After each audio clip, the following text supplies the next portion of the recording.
Hi, this is Andrew Sears, and what this session is about, it's about a lot of organizations are going to be feeling a financial crisis in COVID as the economy is turning down. And what we want to do is we want to provide some advice on how do you do development during this time?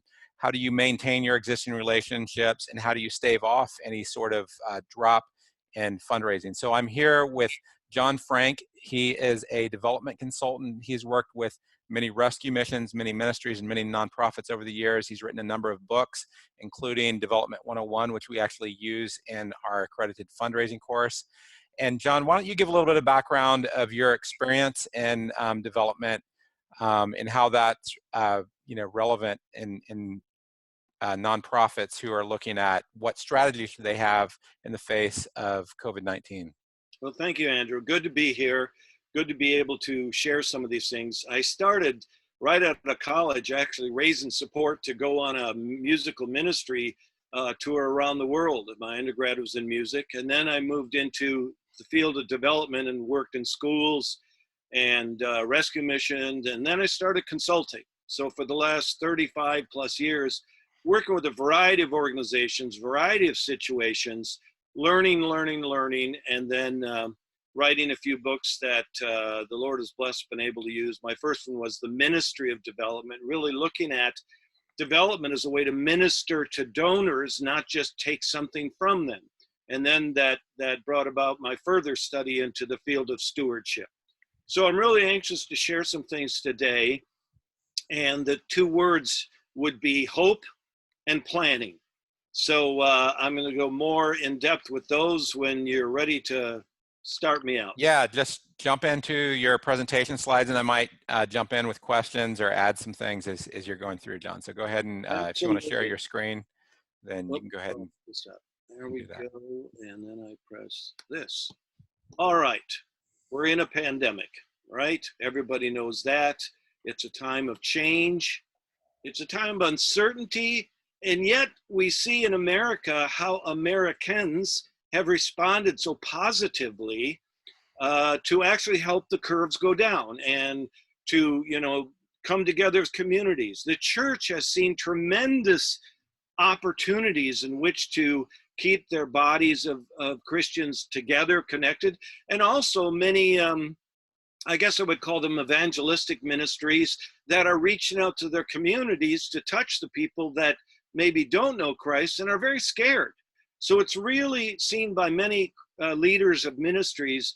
This is an opportunity to say, how do we act as Jesus? How do we be Jesus to the people in our communities? So our current situation is uncertain, but yet I found from going through some other crises in 2008, and we had Katrina, and we've had other things, and how has the body of Christ responded? Now, I'll share with you, a friend of mine's been doing a research of Christians and their giving in the church and the pastors. I can't reveal the name right now because it is proprietary, and he is going to be launching that soon publicly. But he allowed me to just one point, and that was among the people that were asked, what have you been doing with your giving to ministries? And he found so far was 72% gave their regular amounts. In other words, the people that gave to ministries have stayed faithful, and even in some of them, 14%, their giving went up. And again, 10% giving went down. So what does this say about faith-based giving? I have found in the social service ministries, rescue ministries, and other types of social services that during recessions and problems, their giving has gone up. Now, I don't know if you can say there, but by the grace of God go I. But we certainly have found that the faith community understands stewardship in times of crisis. Now, here's my definition of stewardship. Now, I'll be opinionated here and say to you that I think North America has been bad with its definition. They've dumbed down stewardship to be just fundraising for the local church budget. And my study of stewardship, Old Testament, New Testament, has found that it's much more than that. It's a lifestyle. It's a lifestyle from birth to death that is dependent on God as our complete source. in all areas, not just time, talent, treasure, but relationships, priorities, creation, and the stewardship of our faith. And this comes from a relationship with God as our source. And so this is how I look at it, is a real living your life, understanding that God owns it all. Scripture tells us that nowhere does he give ownership to us and say, good luck, go with it. It's been out of our relationship with God. Do we ask to give to a ministry? Lord, is that ministry going to bless you? Is that ministry doing your work? Is that ministry being a good steward of everything they're given? So that's a stewardship question and definition. Now, development, or some call it fundraising, I don't, because and there's nothing wrong with fundraising. There's nothing wrong with it at all. It's not immoral, it's not, but to me, it kind of denotes we're trying to get money from you. My definition is development is creating opportunities to connect God's people to God's work. Or if it's a secular organization, you're creating opportunities to connect people to the causes they care about. Now, as Christians, we're looking at the homeless, we're looking at children, we're looking at hunger, we're looking at medicine, we're looking at overseas missions. So whatever it is that touches your spiritual heart and says, boy, I want to be connected to that, that is part of your relationship with God. Now, what do we do in our development departments? We're creating opportunities for them to give. If you look in 2 Corinthians 8 and 9, you see right there that Paul is telling the church at Corinth about the church at Macedonia, saying, even in their severe trial, they pleaded with us for the privilege of giving to our ministry, and then they gave themselves to God. Okay, so as you look at that, you see in the Old Testament, they were asking Paul, how can we support your ministry? Please let us be a part of what you're doing. And that's what development does today. It creates opportunities for God's people to say, how can we be faithful to you, Lord, and do good things with what you've entrusted to us? Now, as I said at the beginning, we don't know when all these things are going to change. We know they're going to change. We're in change, it's going to change. The only thing certain about change is change itself, you've heard. But we do know this. September through December are annually the biggest giving season for nonprofits, faith-based or otherwise. So my main point is, how do you get ready, whether this opens up in June, July, August, September, to be ready, okay? So we're making assumptions that most restrictions will have been lifted, meaning most things have gone back to life. Now, there'll be a recovery time. But, if travel resumes, boy, you better get those deals on tickets, because every airline's going to be offering deals to go everywhere. And restaurants. My daughter lives in Honolulu. Anybody comes over there now, they put them at their own expense in a 14-day quarantine. Yuck. So when those things lift, you're gonna have airplanes and hotels, and then I think local businesses will welcome guests in large numbers. Why? Because you see the heart for the small business owner, the local shopkeeper, the local bar, restaurant, whatever they're, and people will be ready to get out of their houses. So I think my feeling is, depending upon when this happens, there's going to be a big jump in business, stock market, all those things. Now, I'm not saying there won't be repercussions in that, but I just think people are tired of this in many ways, and they want to get back, and they do care about, there are people that are running businesses, even the landlords, which are holding back from evicting people.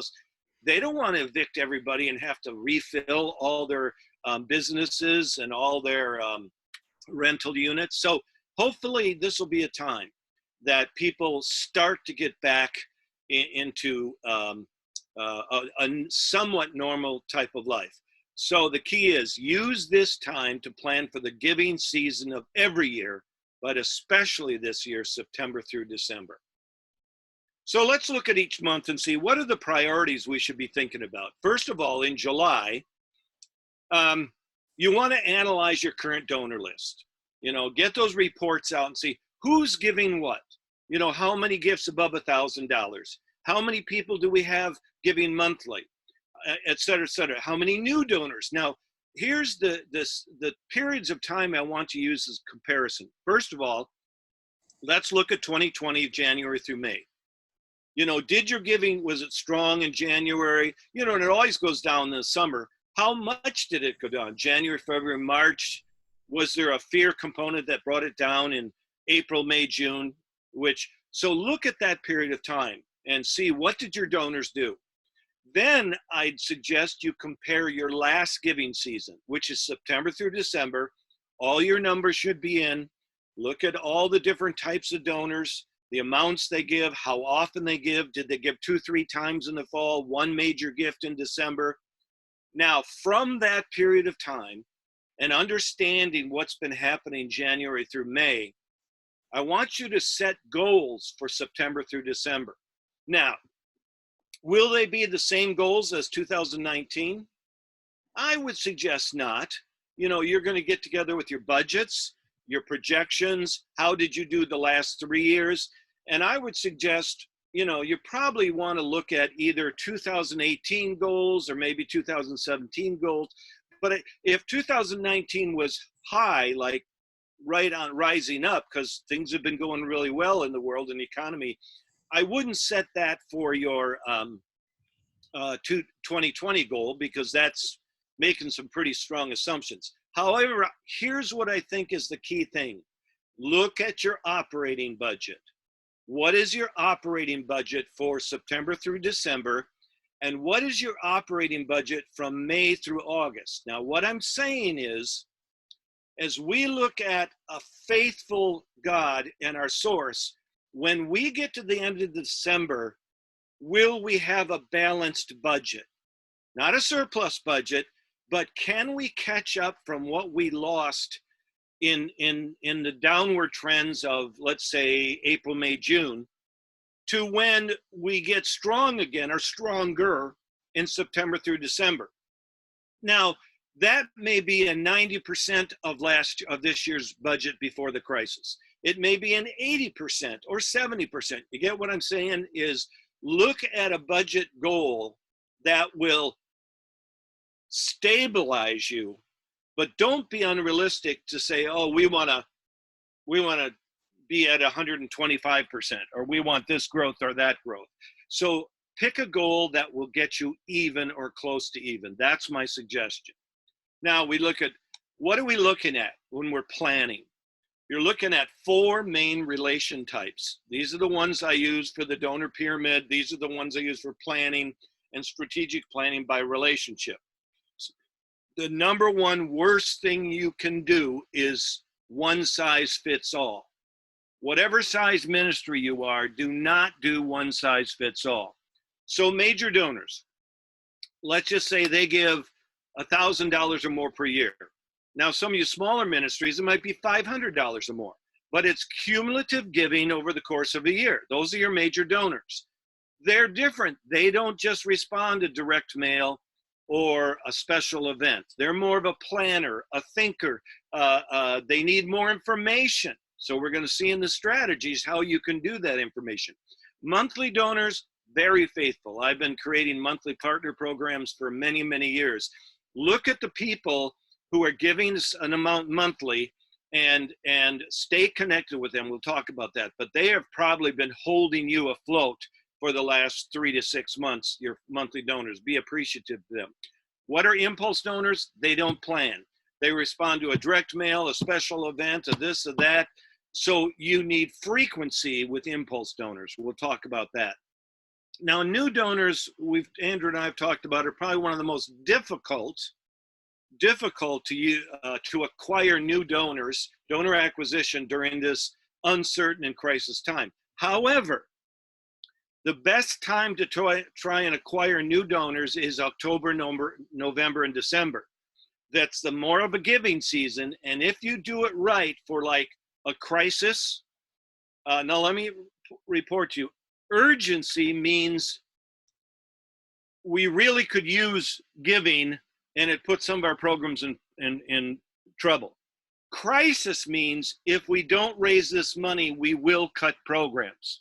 So while people hate to use urgent or crisis, make sure you understand the definition, because your donors will.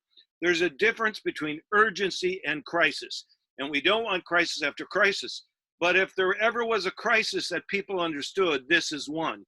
So there is a possibility to do a crisis acquisition for people to give a special gift. Let's take a look now. August is your final month to plan and prepare. Complete the fall plan. When are you going to do mailings? When are you going to do phone calls? When are you going to do a newsletter? When are you going to do email? When are you going to do Facebook? And we're going to talk about all those, but get it written down on a calendar. Use this time to get your whole team in a room and make sure all the dates are set. Because the last thing you want to do is get into the business of September and October and start missing dates. And then you start, sending too many things or not enough. So being disciplined, your development department, your printing department, your all those things, you have to stay ahead of it. You can't get behind. And finally, in all my work, in my capital campaigns for millions of dollars for buildings and stuff, I always set up a prayer committee, believing that the economy is not our source. We look sometimes. In 2008, I wrote a piece on how North American church has a new idol. And the new idol, God says, have no idols but me. And the idol is the economy. And people really, pastors are teaching, well, when the economy's better, we'll do this. And when the economy's better, we'll do this. The Wall Street is not our source, ladies and gentlemen. God is our source. So set up a prayer committee that will be praying for all the asks, praying for our donors. We found in 2008 through 2011, some of our donors were in bad shape or lost their businesses. What did we do? We called them when we saw they stopped giving because we prayed for them. We weren't just concerning money, we were concerned for them.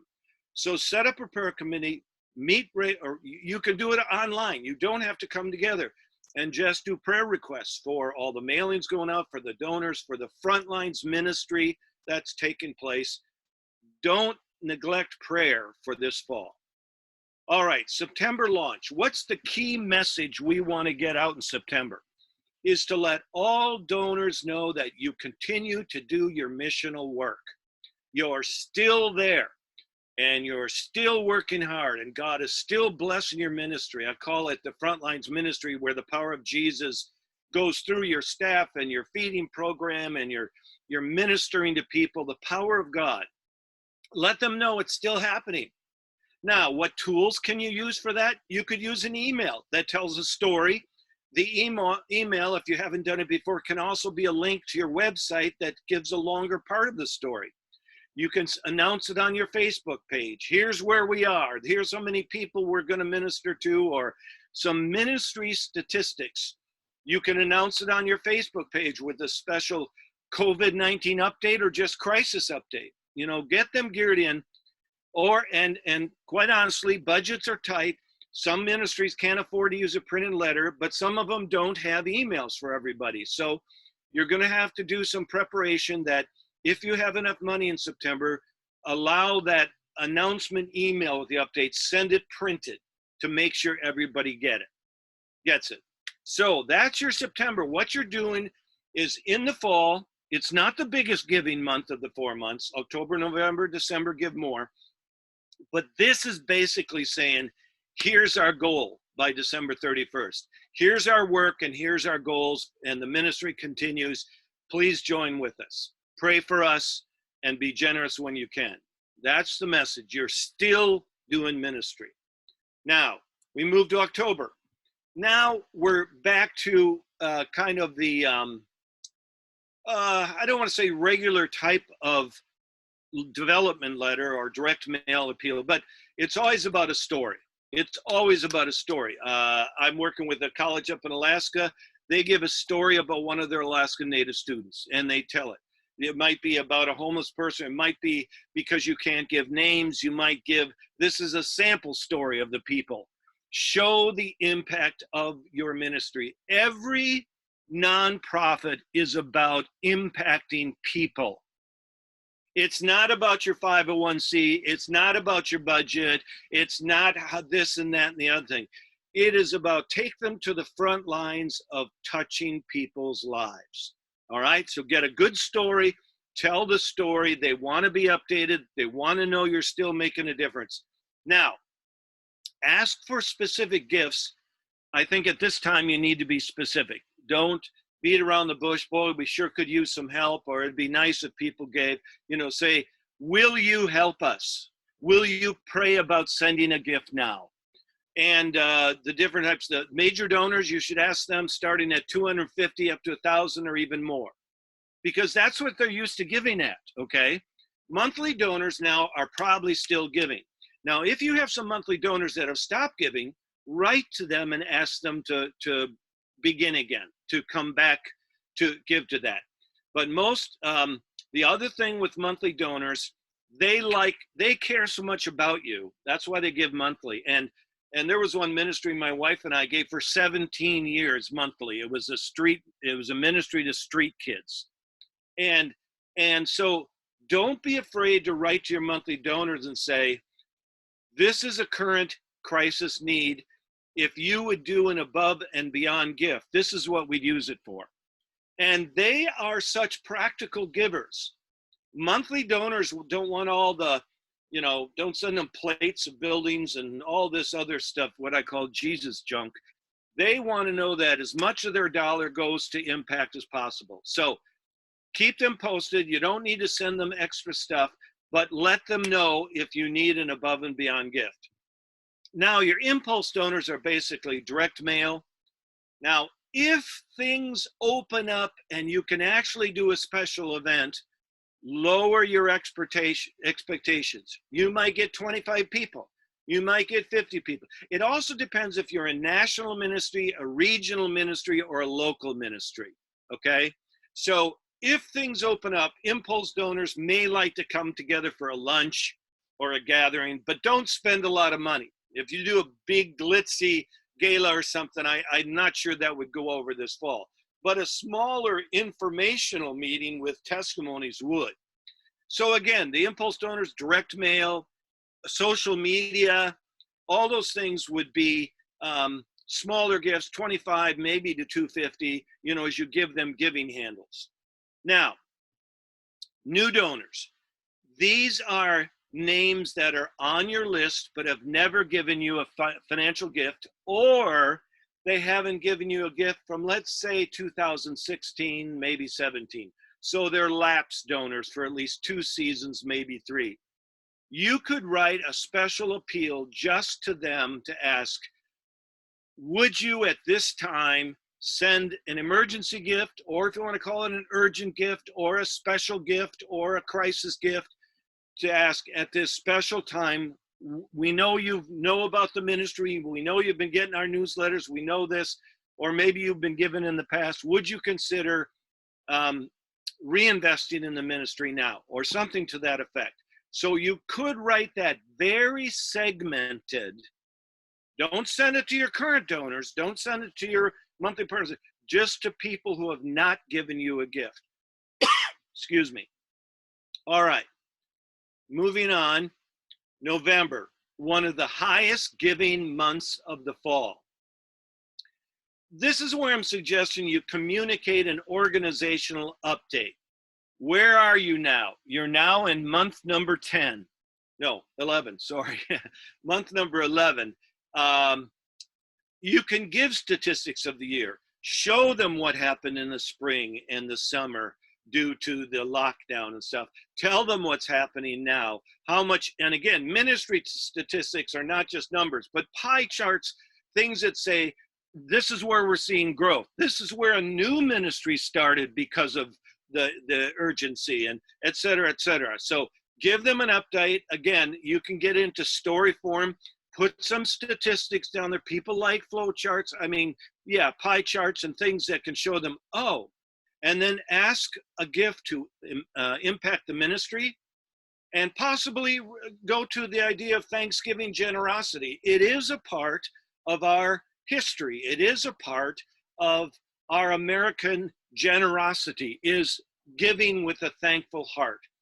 Now, the other things I haven't mentioned, but I want to go back and mention, with most of these in September, October, November, and December, you can say in the PS, I hope to hear from you by November 30th or September, and of course, December will be December 31st. In the PS, people like the deadline, okay? You might also use this one, if you have a good email list, to email it to everybody. People don't mind an email.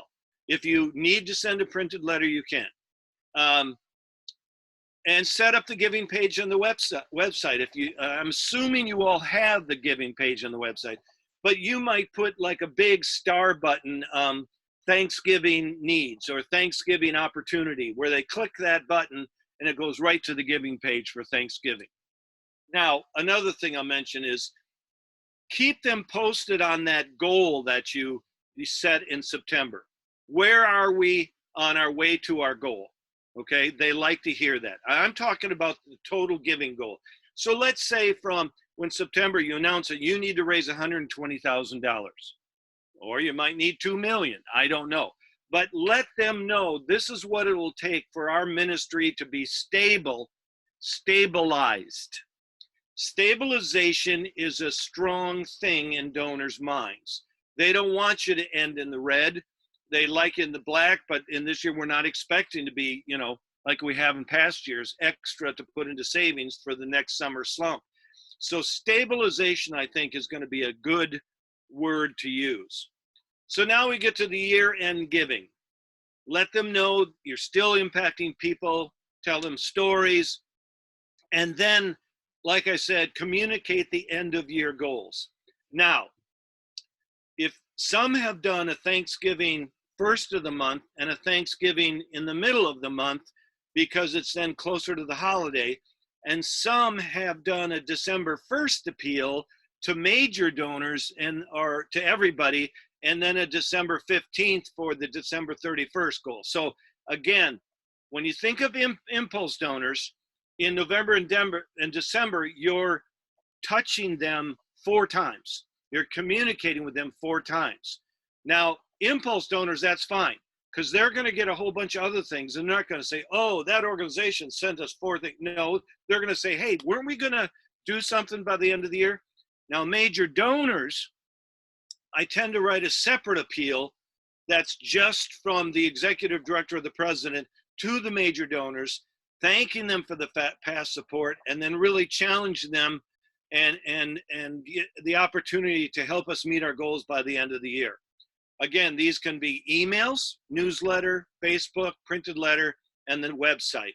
Be very comprehensive. I always say you don't want to get to January and see, oh, we didn't fire all our guns. Now, don't take that the wrong way, but just making sure everything's loaded and everything's ready to go. So when you get to January, said, we did everything at our disposal, okay? So again, just to repeat, the major donors can have a separate ask letter from the leader of your ministry, and then the other ones can be more of a general, we need to hear from you by December 31st. All right, those are some specifics. Maybe you're already doing them, but make a plan and then work the plan. But don't be discouraged if one of them doesn't go right, or it takes a couple of them before people start to give again. Emphasize relationships. These are people who are stewards. They are seeking to please God by you being successful. That is what their heart is saying. That's what they're reporting back to their churches. That's what they're saying to other friends. Communicate your ministry and let them know your needs, legitimate needs. Trust in God as our source. Have prayer times every day, maybe once a week. Let your donors know you're praying for them. With our monthly partners, we used to send out little postcards back in the day when you really mailed things, and said they gave us prayer requests because our monthly partners were so faithful. We would pray for their prayer requests. So trust in God as our source. And remember, in Scripture, in the New Testament, he doesn't say, okay, Paul, you're going out to build a new church. Here, I'm going to give you $1 million. Boom, go. Historically, God works through his people, his stewards. His entire plan for funding his kingdom on earth has been through his people. And don't forget that, because that's who we care about. That's why we're doing what we're doing. And I hope then you'll have a celebration, no matter what the results. Celebrate that God has allowed you to live to minister another day. And maybe you'll reach your goals, maybe you won't. I'm not one to make any false promises, but I guarantee after you've gone through this battle, you'll see it's just not a financial battle, it's a spiritual battle. Believe me, the evil ones wants you all to get discouraged and quit this fall. That's what he wants, to have you all get discouraged and quit your ministry. Don't give in. Stay faithful, stay working, and we'll just be praying for you. I know Andrew and his team is, and look to see what God does in this next, 6 to 12 months. Thank you. Okay, well, yeah, thank you, John. That's really helpful. I want to jump in here real quick with just a few questions following up on that. So, you know, a lot of organizations, they have the mailing list and then they have a major donor division. And often, you know, whoever's in charge of the major donors would be spending, you know, this month and the next few months meeting with people in person, you know. That's where most of the major donor work happens, right? So if you're in charge of a major donor division, and what would you be doing right now to maintain those relationships, you know, during the lockdown period? Yeah, that's a good question. You and I discussed that a little bit. And I was a major donor rep for a Christian university. And back then we didn't even have cell phones. But it's all about what I call our touches. How can you touch the relationship? Is it by an email? Hey, Bill, I hope you and Mary are doing well. Just wanted to do a shout out, just an email. Or it may be a phone call. Or it may be, what was the other thing? You know, well, any different way that you can do a touch. Now, I was starting to mention some other words, and oh yeah, you can't do that. Oh yeah, you can't do that. So, you know, but I think between phone calls and emails, people are going to enjoy getting those, because it's like, oh good, I get to talk to somebody who isn't selling something, or someone you know, anybody. But again, call them with a ministry report, ask them, hey, how are you doing? I mean, I know people dealing with depression, dealing with fear, dealing with all those things. And then, you know, with major donors, they're going to tell you how they're doing. Then they're going to say, now, how are you guys doing? Is there something I found, Andrew, in my work with major donors, 9 out of 10 times after you finish with whatever, they're going to say, okay, what can I do for you? What are your needs?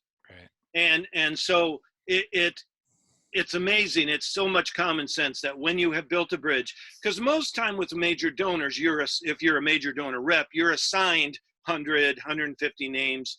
But if you're just the executive director and the director of development, what I did, I would give 3 to 5 names to my board members. Now, I have board members say, oh, I'll never do fundraising, I'll never do that. So we're not asking you to do fundraising. I did these 2 questions. I saw them, said, thank you, Mr. and Mrs. Sears. We really appreciate your generosity. And I'm just calling to say a couple questions. Do you believe your gifts given to XYZ ministry are being used wisely? I also ask them that question. And then the second one is, do you have any questions about the ministry that I can answer for you or get an answer for you? Those 2 questions, I have never gotten a complaint, but always, how can I help you more? Yeah. So I always, in all my board training, I say, just give them 3 to 5 names with a phone number, email, and just check in with them. And now the third question might be the first question, how are you doing in this crisis? So we have the opportunity is, how can we pray for you? How are you doing? But I just use those questions. So number 1, I say to them, this is not a solicitation. And I say, how are you doing? How are things going with you? And so asking major donors questions brings them in. brings their defenses down, and then they say, how are you guys doing? You know, Yeah. so Yeah. those would be my suggestions, Andrew. Yeah, that's great. Yeah, I mean, I really think, one thing I've noticed is a lot of people reconnecting with family, reconnecting with old friends. And, during times of crisis, that's what you do. And many of these major donors have been supporting your organization for a long time, and they're a part of that circle of reconnected with. And, one of the recommendations I heard on another webinar for major donors was spend 80% of the time just talking about them. How are they doing? Because a lot of people Right. are in crisis, and you never know what's going on with people. Someone could have just lost their business. They could have someone they know who died or is sick, or it Well, could be that things aren't affecting them at all, and that's actually helpful to know too, right? So let's um, remember statistically, the hardest hit generation is the um, oh, I'm drawing a blank. Our boomers. baby boomers, Yeah. baby boomers, and I talked to someone who had a friend who runs a hospice, and these people are dying without their family there to hold their hand, without their family to pray with them, to say goodbye. So, and I believe there are probably a lot of people on our faithful mailing lists who are alone. Their spouses have died. Their kids can't come to visit them. They can't see their grandkids. So remember, baby boomers are now what? 55 to 75, somewhere in that range. So they are the target, health-wise, of this pandemic. Yeah. Now, another question I have is, what would be your recommendation for a nonprofit that has a lot of their fundraising depends on, one or two events during the year, and those events might fall during a time whenever, they can't have it, and, planning wise, it's going to be difficult. And, you know, also, we want to be positive and think that this is going to be allowed, but I think different parts of the country, there may be different restrictions on events. I'm in California, where the governor said we're not going to allow events over 500 people probably for the rest of the year. Um, and, there may be other places that are like that. So if you're with an organization that is event driven and normally has 1,000-person, event, Yeah. you're, you need a plan B. So what would you recommend for organizations like that? Well, a couple things come to mind. One is lower your expectations. There's nothing wrong with having 100 to 150 people who all give something because they want to be there, than having 500, 700, and you only get a half of them that give. The day of the massive events really was over. Some of the events the millennials were bringing back, but they didn't want big galas. They wanted more testimonials. So you can have smaller events, maybe have 2 or 3 of them at different places so people don't have to go so far. Again, that's going to be really different in the middle of the US versus a high concentration cities and stuff. The other thing, Andrew, that has been successful in the past, but even more so now, is the unevent. The unevent is where one of the best ones I saw was in Colorado, was a dinner cruise on the Titanic. And you, for $500, you got your own rowboat, and you got someone to row it for you and put on their life jacket, all the way down to $15. You got an instructional on how to swim. And everything in between was different dollar amounts. And they mailed it out to everyone and said, you don't have to eat a rubber chicken. You don't have to listen to a boring speaker, but you can be a part of this. Now, the other kind of part of that is I would have an event, and then I would say, now those of you from all over the country, like a large regional or national, who can't come, if you would buy a ticket for $25 or $50, here's what I'll send you.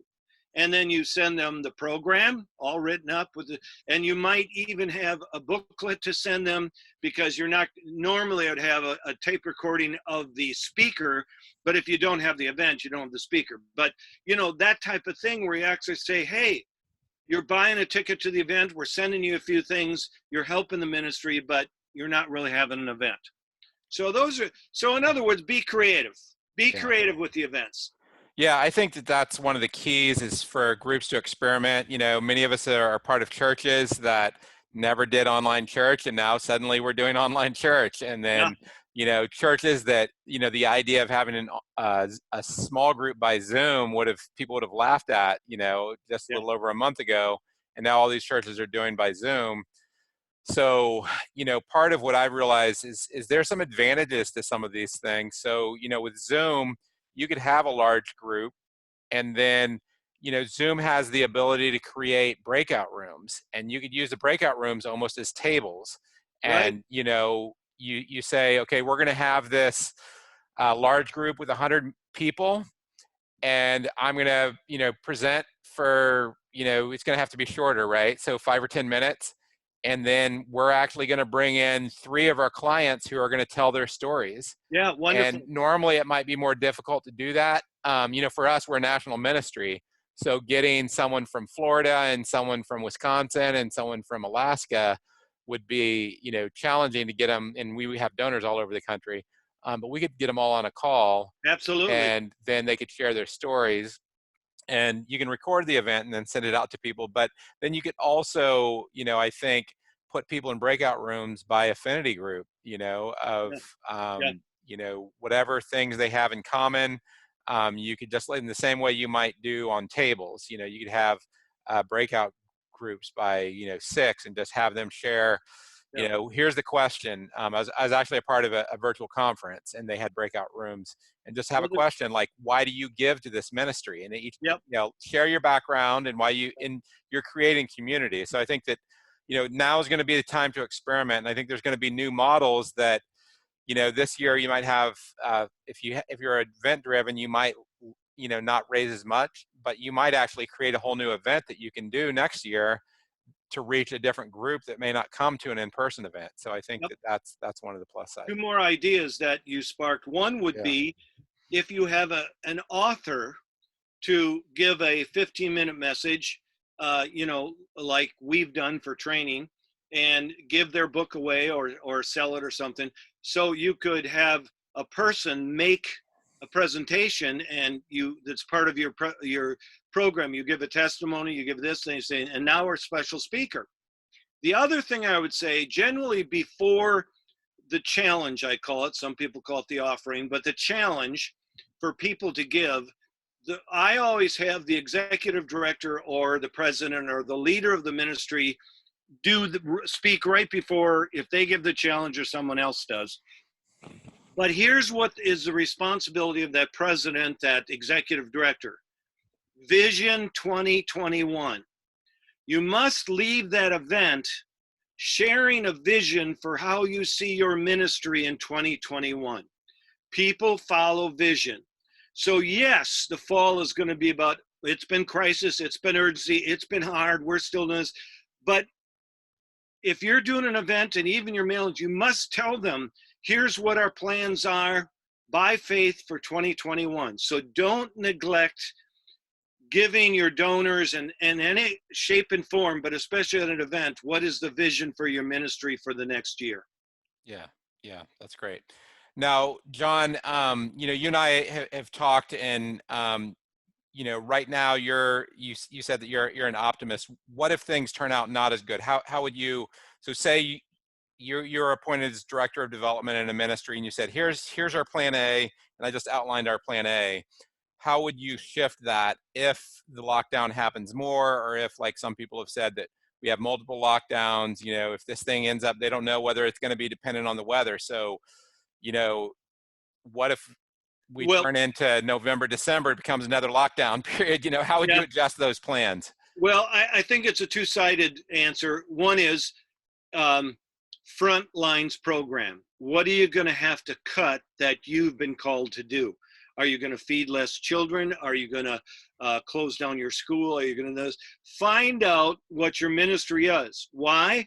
Because that's what development should always use in setting their goal for giving and asking. You don't just pull out a number out of a hat. Your giving goals should be based on your ministry. So if you have to cut your frontlines ministry by 25%, that becomes your new goal for development. So number one is make sure what you're asking is in coordination with what your ministry is. You don't want to deceive people and pick up a number that's not true. So find out what it's going to cost to run your ministry. Second of all, go back to fundamentals. Fundamentals. Is it direct mail? Is it special events? Oh, you can't do those. So what? And then get creative. Okay, we can't do these things that we've always done. What are the things we've never done, but we should do now? So, you know, the old, oh, well, we always do it this way. Doesn't work anymore. If this continues on, you've got to be creative. So the combination of fundamentals and being creative is what I would go to, and start with your goal. What can we raise from each one of these fundamental strategies, and where do we need creative to go beyond that? Yeah.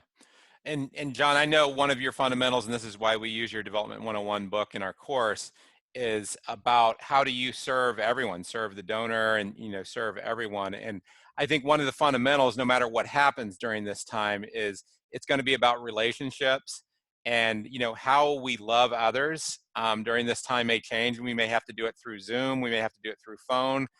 We may not be able to give as many hugs, or, you know, whatever, have as many events. But I think that that's going to be one of the consistencies. And, you know, the other thing that your words kind of brought to mind for me is, you know, we're a part of a body, and whenever one part of the body feels pain, essentially what you're saying, as I understand it, is if you're going to have to cut a critical ministry by 25%, then, you know, let the rest of the body understand the pain of that. Now, the reality is the rest of the body may not be able to do much about it, because it may be experiencing equal pain in other ways, right? Right. But it's a disservice if we're not letting people know. And, you know, we don't want to always be crisis messaging and fundraising out of crisis. But I think right now, a lot of the advice I've heard from others is, now if there's ever a time to use crisis messaging, now's a pretty good time, Yeah. because, you know, what's happening, especially for a lot of rescue missions that I've talked to, is they've had to send, you know, a quarter to a third of their staff home because Yeah. they're in the high risk categories. Yeah. The work has increased by 50% because more people are homeless. Right. Because and then also the sanitation procedures that they have to do. Yeah. So their costs are going up dramatically. They have fewer people around. And then on top of that, to say we're going to have to shut down a program. And you think about, what are the programs, because they've already shut down a lot of the non-essential programs. Sure. So what are the next programs to be shut down? Do you really want to take 100 recovering addicts that are in a 1-year program and say, sorry, we ran out of money, we're going to have to send you all home? Yeah. What's that going to do to relapse rates and things like that? You know, people need to understand the Yeah. consequences of it is difficult, and it is complex, and that's what management and leadership are dealing with. On the development side, I feel it's your responsibility to let the donors, the stewards, know what's going on. You know, back in 2008 and 2009, some of that stuff, you know, I would talk about, remember, you know, in Acts, the book of Acts, when the early church was growing, what was the directive given to the body of Christ? It was, bring your needs to the body, and those of us who had more, we were to give more to help those that had less. That is the main principal call to the church from Acts, and it still is true today. And as we looked back in 2008 through 2010, remember, 90% of the people did not lose their jobs, but 10% did and got all the media. And got all the woe is me and all that stuff. But the truth is, there was still plenty of wealth during that recession. And so the people that could give did. Now, this is different, but I still believe that we are not suddenly a poor country. We're not a third world developing country. But so we will be called as God's people to give sacrificially, and rather than out of discretionary income, which is what it's been for the last 15, 20 years. So there will be a call to the church for sacrificial giving if need be. So again, the management and leadership of the ministry has the responsibility how to best manage it. The leadership of development in relationship to all the donors has a responsibility to keep the stewards and the donors informed of the need. Yeah, yeah, I think that's a really good summary. And you know, John, I thank you for all that you've shared. And if people need to connect with you, I'll have an email, his email address and his website in the YouTube, in the link below this video. So thank you, John, and thank you for sharing. And I appreciate your wisdom during this challenging time. My pleasure. Thank you so much for being able to do this.